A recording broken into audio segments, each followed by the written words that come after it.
Welcome po sa aking YouTube channel, Randy Channel. Paki-subscribe, like, and share, and comment dito sa aking video upload. Okay? Subscribe lang po kayo. Welcome po kayo sa aking YouTube channel. Yung mga hinangaan ko mga charity vlogger viewers, especially yung mga viewers ng mga hinangaan kong charity vloggers. Okay? Especially kay Midit, Bunso Midit, yung Litchi Plant Girl, mga viewers. Welcome po kayo sa aking YouTube channel.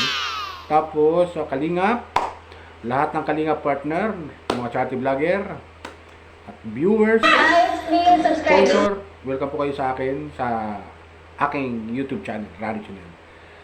Okay? At saka bandang Mindoro ay Kapobs, pobreng vlogger. Shout out po sa iyo, Kapobreng vlogger. Yan, Kuya Noli Vlog. At yan, at saka si Prangstar, ka-business, Lori Aquino Tolita, Katekram, mga supporter kay Katekram. Welcome po kayo sa aking YouTube channel. Okay? So, itong upload ko, video, ay magko-comment lang ako doon sa patungkol doon ulit kay Midit. Kung natatandaan nyo yung mga nagdaang araw, ay siniraan po si Midit dito sa social media regarding sa 367,000 kuno na inibigay ng isang sponsor ni Midit kay Midit. Kawawa naman. Tapos, tag dito, nung mapanood ko sa iba kay Kuya Bal, yung kanyang live na may team si Midit na paliwanag na ang natanggap lang pala ni Midit ay 5,000. So, wala palang katotohanan yung 367,000. Yun ay gawa-gawang kwento lang. What? Diba? Ganun yun kapag viewers, gawa-gawang kwento lang. Kasi, yung 367,000 na yun, kung ibibigay mo siyang buong buo, maganda na yung naipagawang bahay siguro naipagawa ni Midit yung kanyang bahay. Maganda na siguro, hindi sira-sira yung bubong, hindi butas yung bubong, napalit naman lang yung bubong. Kahit bubong lang, okay na sana eh. Hello po. Nung kasagsagan ng bagyong Christine. Pero dahil walang katotohanan, ganon, hindi na ipagawa ni Midit. Siyempre, yung ibang sponsor, yung ibibigay ng tulong kay Midit ng mga ibang sponsor, sa iba niya ibinibigay. So para si Midit, pinagkakatiwalaan siya ng mga sponsor na may tulong na natatanggap si Midit na para sana ay sa kanya. Di ba ganun yun? Para sana sa kanya, pero ang ginagawa ni Midit, hindi niya sinusulo, ipinamimigay, pinamamahagi. At nakita nga natin yun, yung ginawa ni Midit. Yung pamimigay niya ng mga ayuda, pagkain, di ba? Yung, hindi natin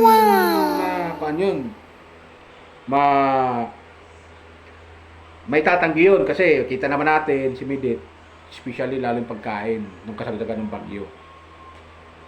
Pero ang nakikita ko dito, ito ang aking comment diyan. Ito ang aking comment. Ang nakikita ko, kaya siguro sinisiraan to si Midit, sa akin lang sa akin obserbasyon Kaya siguro sinisiraan to si Midit kasi tumataas yung kanyang views. Sa kabila ng maliit na yung kanyang subscriber, kanyang channel, pero mataas yung views. Lalong-lalo mag-partner sila ni James, yung Jump Date. Parang, parang nakikita ko, parang, kinuha nila ng ilan na naninira kay Midit, na wag yung tangkilikin yung ni Midit, yung love team ng Jump Date, kasi ito si Midit. At yun nga yung 367,000. Parang yun lang sa ating observasyon mga viewers. Ayaw ko kayo, bilang viewers, mga supporter ng Kalingap, mga supporter ni Midit, sponsor ni Midit. Ayaw ko sa inyo kung gano'n ang obserbasyon nyo, kasi ito si Midit, ang totoo lang, napaparod ko yung kanya mga video upload niya, mataas yung views. Bagamat hindi umaabot siya ng 100,000, pero malapit-lapit doon. Mga ilang linggo, maaaring umabot din ng abutin ng isang 100,000 yung views niya. Di ba ganun yun? So, ibig sabihin, si Emilit, lalong sumisikat siya. Shoutout sa Emilit ha! Shoutout sa inyo mga kapwa ko viewers. Shoutout sa inyo lahat dyan ng mga nanonood. Lalo-lalo yung mga OFW natin dyan sa abroad. Shoutout po sa inyo. Yes! Shoutout po sa inyo. Sana nasa mabuting kayong kalagayan at malayo sa karamdaman. Saan man kayo panig ng mundo na naroon. Okay? Mag-ingat po kayo lagi dyan. So, tuloy tayo. Yung nakikita kong obserbasyon ko lang bilang isang commentator dito sa social media na parang gusto lang sirahan si Midit para hindi masyadong umangat yung kanyang channel. Di ba ganun?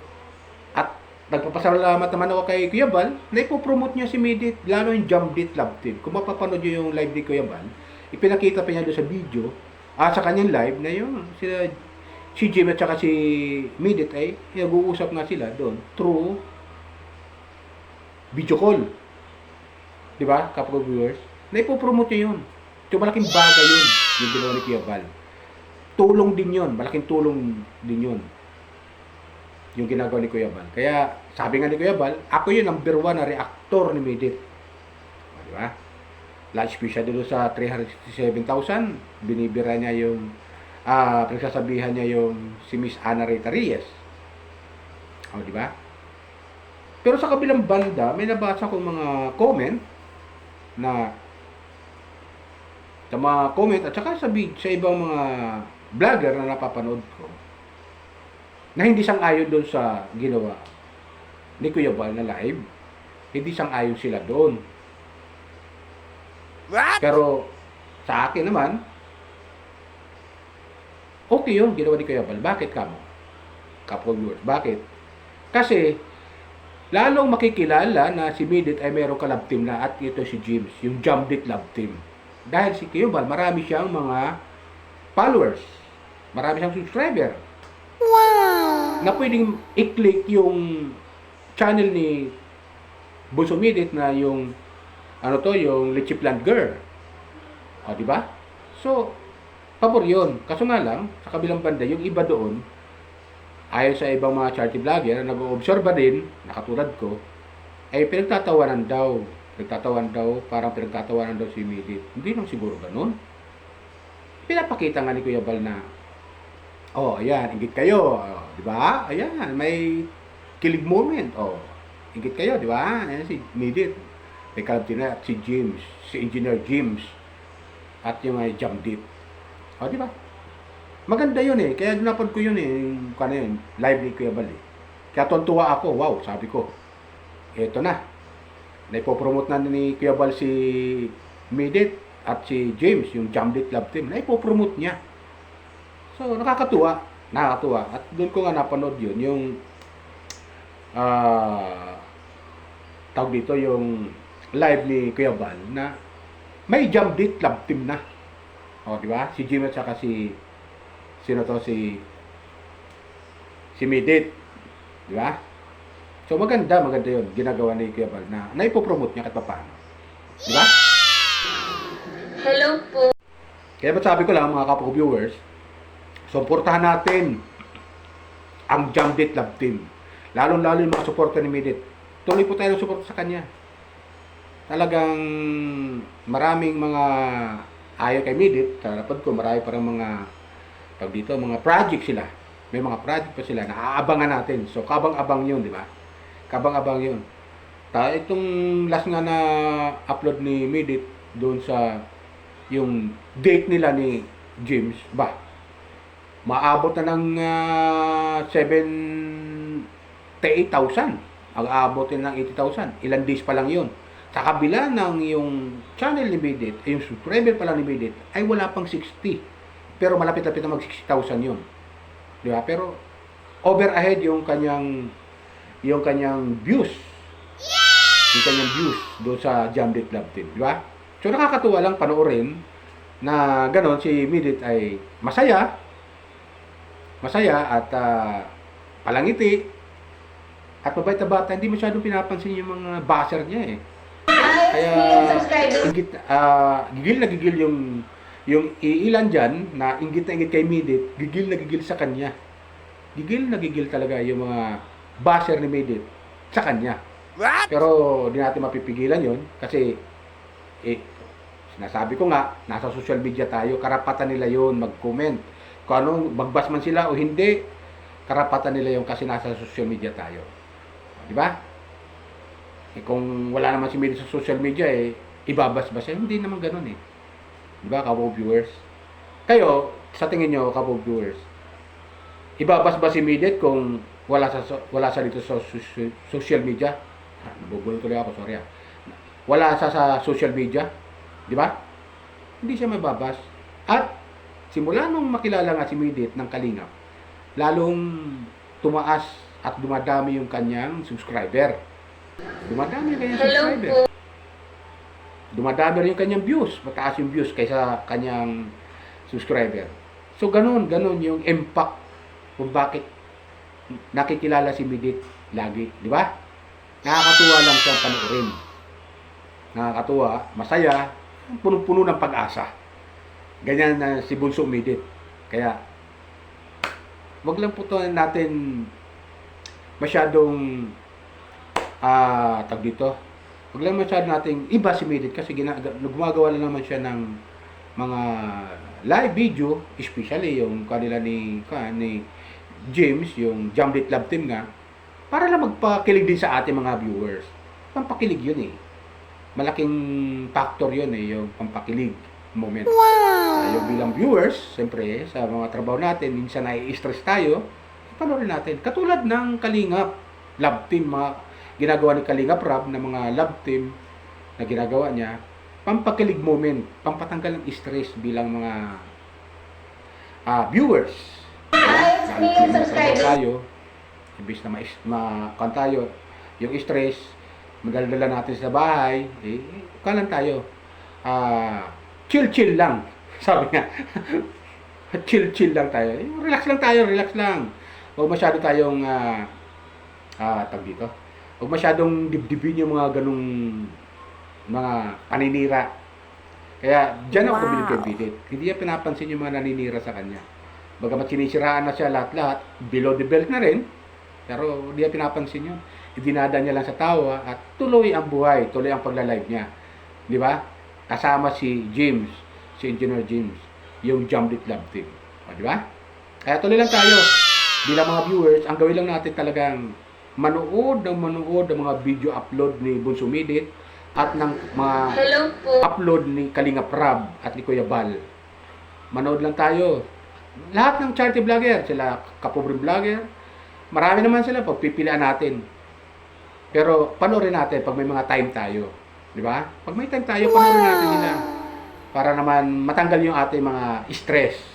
Ewan ko sa inyo, kung nai-stress kayo minsan, sa akin talaga, ako, minsan talagang stress talaga ako. Pag pagod ako sa trabaho, stress talaga inaabot ko. Pero dahil nakakaparod mo ako ng mga video upload nila, nababawasan yung aking stress.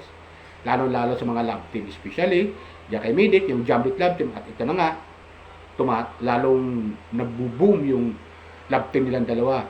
Kaya suportahan natin.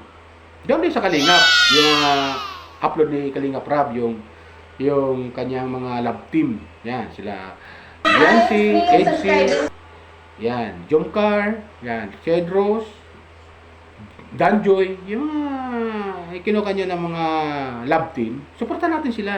Ito, may bago akong napanood na parang may bagong gagawing love team si Kalingap Rob. Ito para lang para lang. May gagawing love team si Kalingap Rob na si G. Brad at saka si Melka.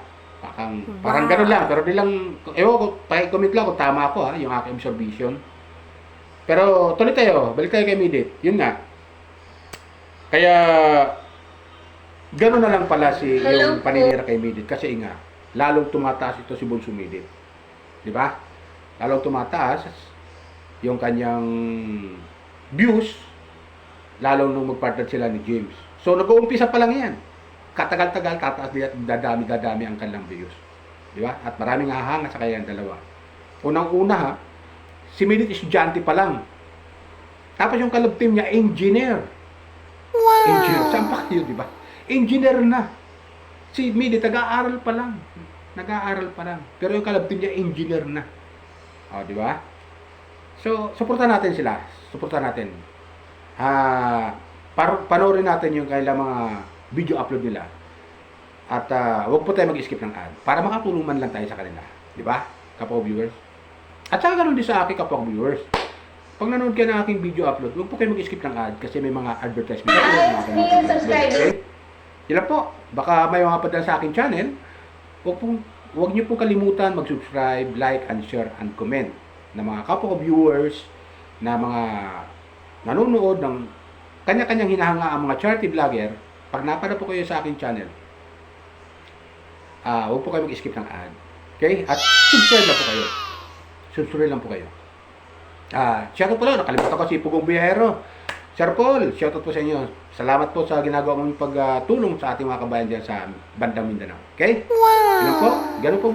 Ganun din kay Bunso Milit. Tuloy lang po. Huwag kang padadala sa mga paninira sa'yo, mga naninira sa'yo. Kasabi nga sa kanta, sino ba sila? Yeah! O, di ba? So, yun lang po. Bye! Ingat po tayo lagi. Pagpalay po tayo. Nang po may kapal.